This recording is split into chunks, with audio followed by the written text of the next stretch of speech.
ಜ್ಞಾನಾನಂದಮಯಂ ದೇವಂ ನಿರ್ಮಲಂ ಸ್ಫಟಿಕಾಕೃತಿಂ ಆಧಾರಂ ಸರ್ವವಿದ್ಯಾನಾಂ ಹಯಗ್ರೀವಂ ಉಪಾಸ್ಮಹೆ. ನನ್ನ ಸಮಸ್ತ ವೀಕ್ಷಕರೆಲ್ಲರಿಗೂ ಕೂಡ ವಿಭಾ ಶೆಟ್ಟಿ ಮಾಡುವ ನಮಸ್ಕಾರಗಳು. ಮಾಸ ಭವಿಷ್ಯ ಕಾರ್ಯಕ್ರಮಕ್ಕೆ ತಮಗೆಲ್ಲರಿಗೂ ಸ್ವಾಗತ. ಇನ್ನು ಮಿಥುನ ರಾಶಿಯವರ ಜುಲೈ ತಿಂಗಳ ಭವಿಷ್ಯ ಹೇಗಿರುತ್ತೆ ಅಂತ ನೋಡಿದ್ರೆ ನೋಡಿ, ಮಿಥುನ ರಾಶಿಯವರಿಗೆ ತುಂಬ ಒಳ್ಳೆ ಸಮಯ ಬಂದಿದೆ ಅಂತ ತುಂಬ ದಿನಗಳಿಂದ ನಾವು ಹೇಳ್ಕೊಂಡು ಬರ್ತಾ ಇದ್ದೀವಿ. ಯಾಕೆಂದರೆ ಗುರುಬಲ ಬಂದಿದೆ. ಗುರುಬಲ ಮೊದಲಿಂದನೂ ಇತ್ತು, ಆದರೆ ಗುರು 2ನೇ ಮನೆಗೆ ಬಂದಾಗ, ತನ್ನ ಉಚ್ಚ ಸ್ಥಾನಕ್ಕೆ ಬಂದಾಗ ಒಳ್ಳೆ ಫಲಗಳನ್ನ ಕೊಡ್ತಾನೆ. ಹಣಕಾಸಿನ ಅಭಿವೃದ್ಧಿ ಜಾಸ್ತಿ ಮಾಡಿಸ್ತಾನೆ. ಅಥವಾ ನೀವು ಮಾಡ್ತಿರೋ ಕೆಲಸಗಳಲ್ಲಿ ಇನ್ನೊಂದಷ್ಟು ಒಳ್ಳೊಳ್ಳೆ ಕೆಲಸಗಳನ್ನ ಮಾಡೋದಕ್ಕೆ ಅವಕಾಶಗಳನ್ನ ತಂದು ಕೊಡ್ತಾನೆ. ಹಣಕಾಸು ಒಂದಲ್ಲ ಒಂದು ರೀತಿಯಲ್ಲಿ ನಿಮ್ಮ ಕೈ ಬಂದು ಸೇರೋದಕ್ಕೆ ಅವಕಾಶಗಳನ್ನ ಮಾಡಿಕೊಡ್ತಾನೆ ಅಂತ. ಆದರೆ ಇಲ್ಲಿ ಏನು ಸಮಸ್ಯೆ ಅಂತಂದರೆ, ಒಂದೇ ಒಂದು ಕುಜ ಬಂದು 12ನೇ ಮನೆಗೆ ಬರ್ತಾನೆ. ಸೊ ಕುಜ ಭೂಮಿಕಾರಕ ಆಗಿರ್ತಾನೆ. ಸೊ ಏನಾದರೂ ನೀವು ಭೂಮಿ ತಗೋತಾ ಇದ್ದೀರಾ, ಮಾರ್ತಾ ಇದ್ದೀರಾ ಅಂತಂದಾಗ ಕೆಲವೊಂದು ಸಣ್ಣ ಪುಟ್ಟ ಮಿಸ್ಟೇಕ್ಸ್ನ ಎದುರಿಸ್ಬೇಕಾಗಿ ಬರುತ್ತೆ. ಅಂದರೆ ಲಿಟಿಗೇಷನ್ಸ್ ಬರೋದು, ಮುಂದಕ್ಕೆ ಯಾರ್ದೋ ಒಂದು ಸೈನ್ ಬಿಟ್ಟೋಗಿದೆ, ಅದಕ್ಕೋಸ್ಕರ ನಂಗೆ ಇಷ್ಟು ದುಡ್ಡು ಕೊಡಿ ಅಂತ ಡಿಮ್ಯಾಂಡ್ ಮಾಡುವಂಥದ್ದು, ಇದು ಕೂಡ ಬರುತ್ತೆ.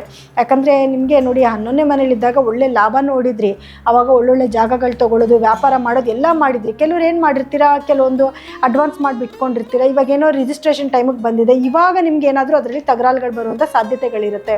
ಸ್ವಲ್ಪ ನೋಡ್ಕೊಳ್ಳಿ. ಇವಾಗ ಈ ಟೈಮಲ್ಲಿ ನೀವೇನಾದರೂ ಪ್ರಾಪರ್ಟೀಸ್ ಪರ್ಚೇಸ್ ಮಾಡ್ತೀರಾ ಅಂತಂದರೆ ಪೇಪರ್ಸ್ನ ಚೆಕ್ ಮಾಡಿ ಮುಂದುವರಿರಿ, ಇಲ್ಲಾಂದರೆ ಸಮಸ್ಯೆಗಳಾಗುತ್ತೆ.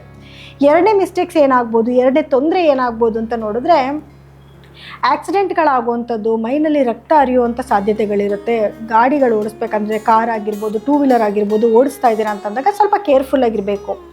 ಇನ್ನು ನಿಮಗೆ ತುಂಬ ಅನುಕೂಲಕರವಾದ ಸಮಯ ಯಾವುದು ಅಂತಂದರೆ, ಲಗ್ನದಲ್ಲೇ ಸೂರ್ಯನ ಸಂಚಾರ ಇದೆ. ಗೌರ್ಮೆಂಟಿಂದ ಆಗಬೇಕಾಗಿರುವಂಥ ಒಳ್ಳೊಳ್ಳೆ ಕೆಲಸಗಳನ್ನ ನೀವು ನಿಜವಾಗ್ಲೂ ಮಾಡ್ಕೋಬೋದು. ಜೊತೆಗೆ ಸೂರ್ಯ ನಿಮಗೆ 16ನೇ ತಾರೀಕಿನ ನಂತರ 2ನೇ ಮನೆಗೆ, ಅಂದರೆ ನಿಮ್ಮ 2ನೇ ಮನೆಗೆ ಪ್ರವೇಶ ಮಾಡಿದಾಗ ಇನ್ನೂ ಅನುಕೂಲಗಳು ಜಾಸ್ತಿ ಆಗುತ್ತೆ. ಹಣಕಾಸಿನ ಅಭಿವೃದ್ಧಿ ಇನ್ನೂ ಚೆನ್ನಾಗಾಗುತ್ತೆ.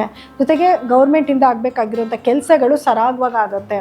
ಸೊ ಇದೆಲ್ಲ ಅನುಕೂಲಗಳನ್ನ ನೀವು ಖಂಡಿತವಾಗ್ಲೂ ಎಂಜಾಯ್ ಮಾಡ್ಬೋದು. ಮತ್ತು 10ನೇ ಮನೆಗೆ ಶನಿ ಕುತ್ಕೊಂಡಿದ್ರು ಕೂಡ ಗುರು ದೃಷ್ಟಿ ಬೀಳ್ತಾ ಇದೆ.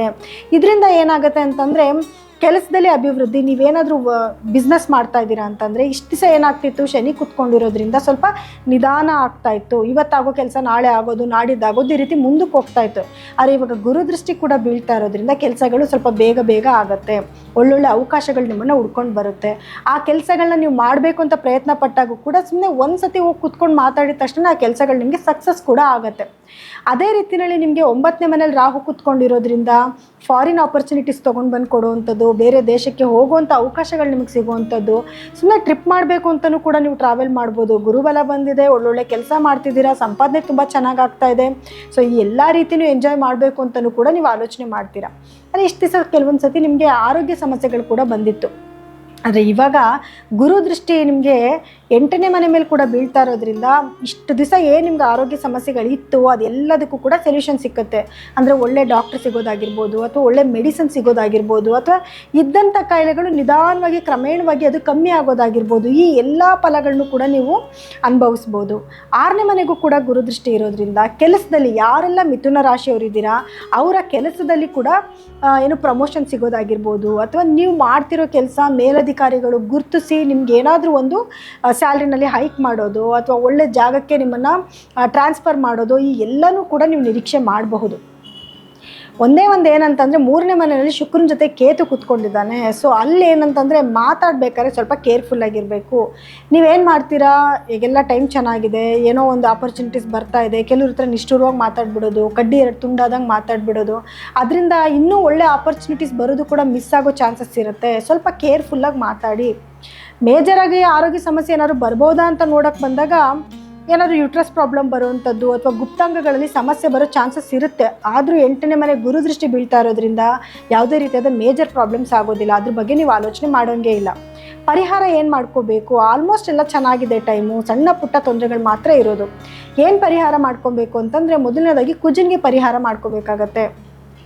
ಏನಂದರೆ, ಪ್ರತಿ ಮಂಗಳವಾರ ದಿವಸ ಸುಬ್ರಹ್ಮಣ್ಯ ಸ್ವಾಮಿ ದೇವಸ್ಥಾನಕ್ಕೆ ಹೋಗಿ ತಿಂಗಳಲ್ಲಿ 1 ಮಂಗಳವಾರನಾದರೂ ತೊಗರಿಬೇಳೆನ ದಾನ ಮಾಡಿ.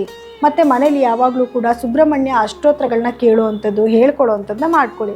ಇನ್ನು ನಿಮ್ಮ ಲಗ್ನಾಧಿಪತಿ ಬುಧನೇ ಆವಾಗ ಕಂಬಸ್ಟ್ ಆಗೋದು, ರೆಟ್ರೋಗ್ರೇಡ್ ಆಗೋದು ಆಗ್ತಾನೇ ಇರುತ್ತೆ.